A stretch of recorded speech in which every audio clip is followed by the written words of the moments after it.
Dan Budi Aris Setiadi sudah memberikan contoh bahwa dalam politik yang paling abadi itu bukan loyalitas, bukan etika, bukan norma, bukan ideologi, tapi kepentingan pragmatisme semata. Itu analisis saya menyikapi pasca Kongres Projo yang ketiga.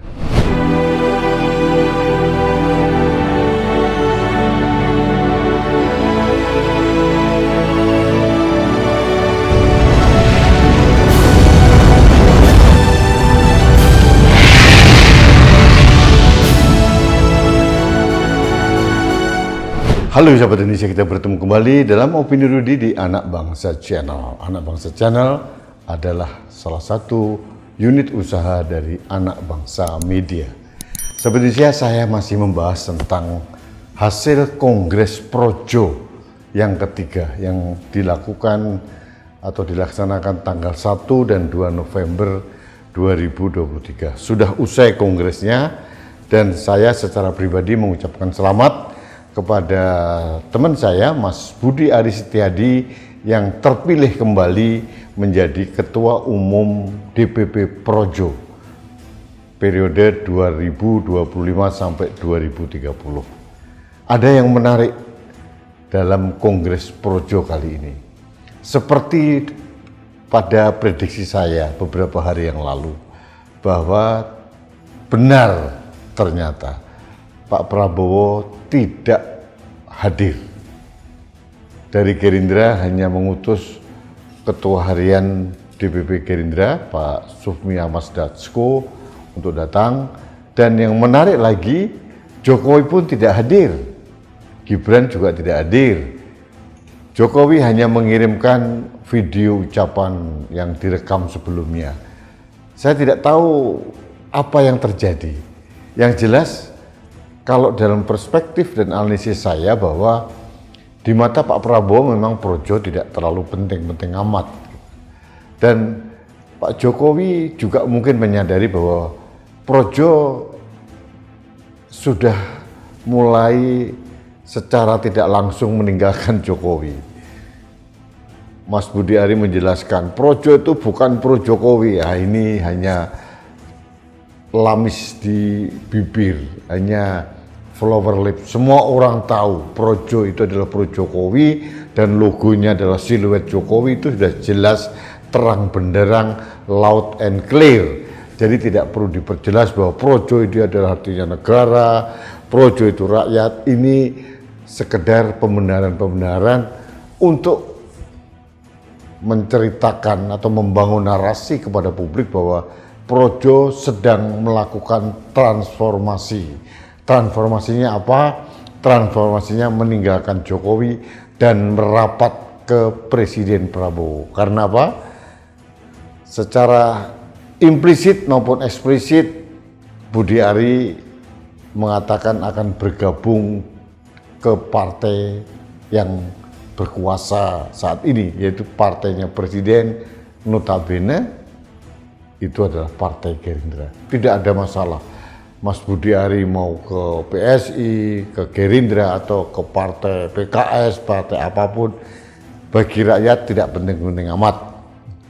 Karena dalam percaratan perpolitikan yang disorot dari Budi Ari itu bukan kekuatan massa Projo yang sangat besar, tapi justru kontroversi-kontroversi yang terjadi dalam sosok seorang Budi Ari. Kemarin Budi Ari diisukan terlibat dalam perlindungan situs judul, meskipun sudah dibantah oleh seorang Budi Ari bahwa dia tidak terlibat.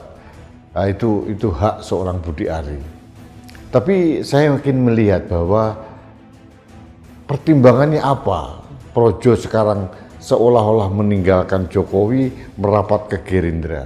Bagi saya ini hanya pertimbangan pragmatisme saja, bukan pertimbangan ideologis atau dengan bahasa-bahasa yang berbusa-busa bahwa Projo mendukung dari awal Prabowo Gibran atas perintah Jokowi atau bersama dengan Jokowi.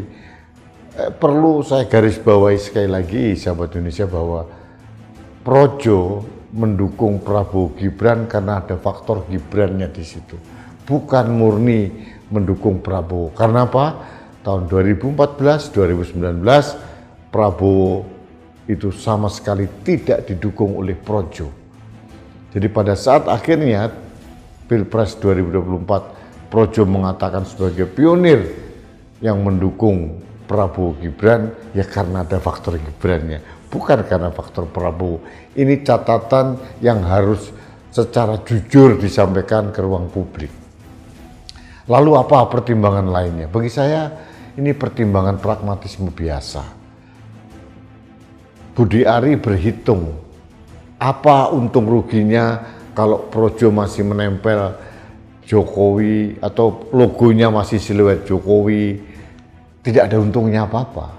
Budi Ari dan Projo harus secara realistis mengakui kekuatan Jokowi semakin hari semakin melemah.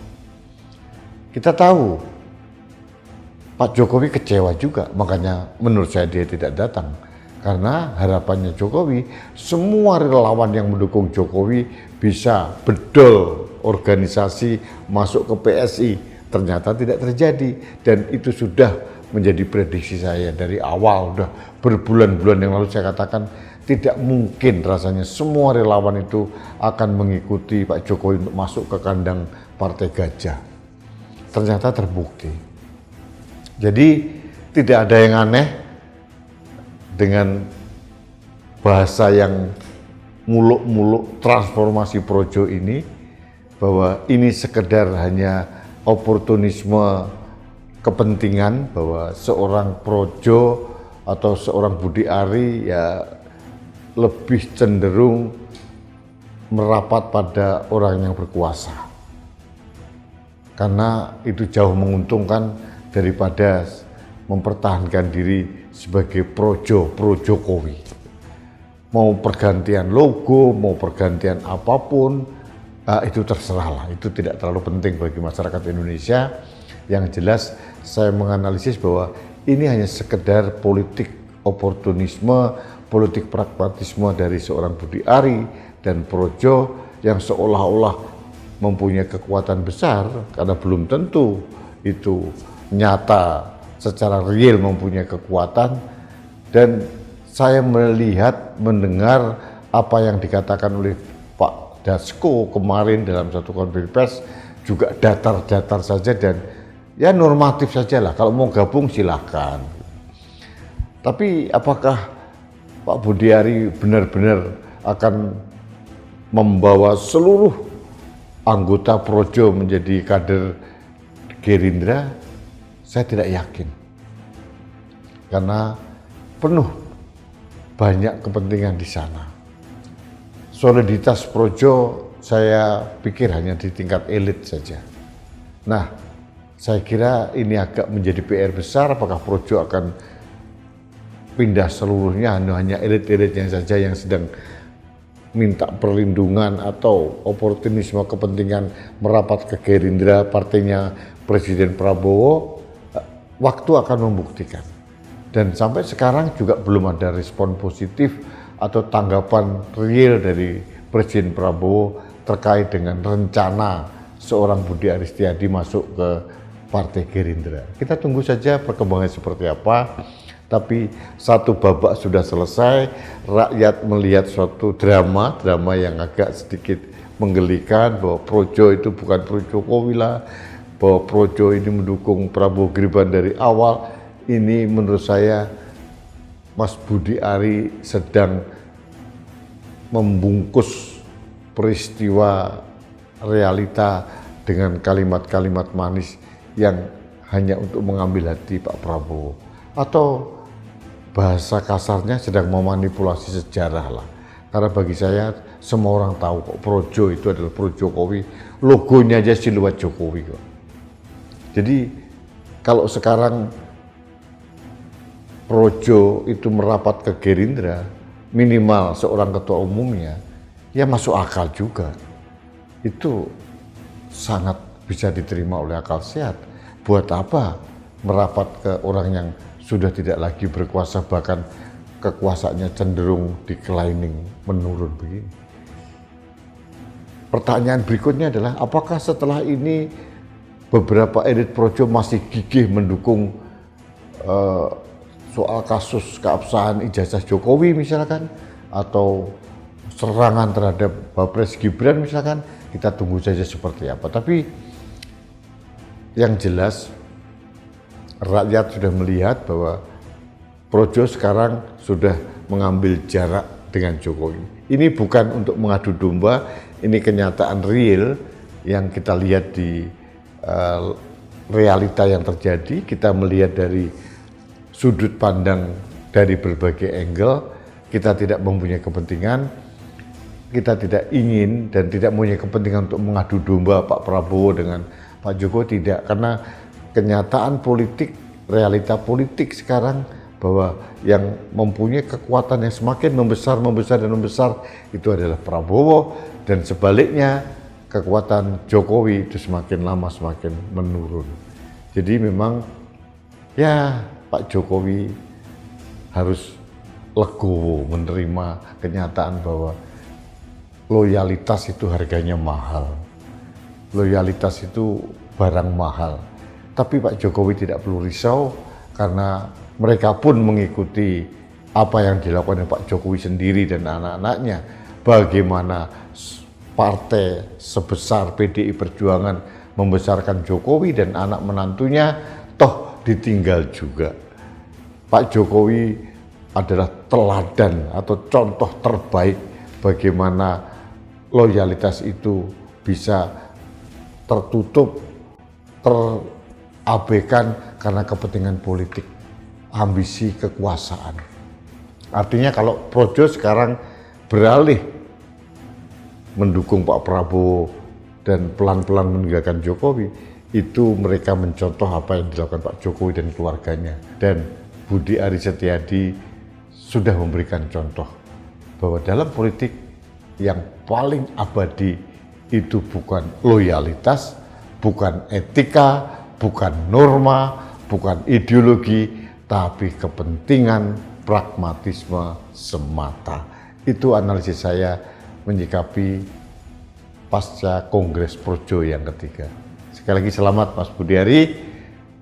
Akan kita lihat seperti apa perkembangan Projo ke depan, tapi yang jelas dengan tidak hadirnya Presiden Prabowo, tidak hadirnya Jokowi, tidak hadirnya Gibran, dan tidak hadirnya ketua-ketua umum partai yang lain, bahwa bargaining atau posisi projo di mata elit-elit politik di negeri ini ya sudah tidak ada apa-apa. Apalagi kita melihat bahwa kontroversi seorang Budi Ari itu belum tuntas, loud and clear, apakah dia terlibat dalam judi online atau tidak, meskipun sudah dibantah dengan berapi-api oleh Mas Budi Ari, tapi persepsi publik itu masih melekat kuat di masyarakat. Apalagi kemarin belum genap setahun Budi Ari sudah dilengsarkan dari kursi Kementerian Koperasi. Jadi kita bisa melihat di mana Pak Prabowo, di mana Pak Jokowi, dan di mana posisi Budi Ari itu jelas terlihat dalam perhelatan Kongres Projo yang ketiga kemarin. Terima kasih sahabat Indonesia, demikian analisis politik saya terkait dengan Kongres Projo yang ketiga yang sudah usai. Kita bertemu kembali dalam Opini Rudi di Anak Bangsa Channel berikutnya. Sampai jumpa.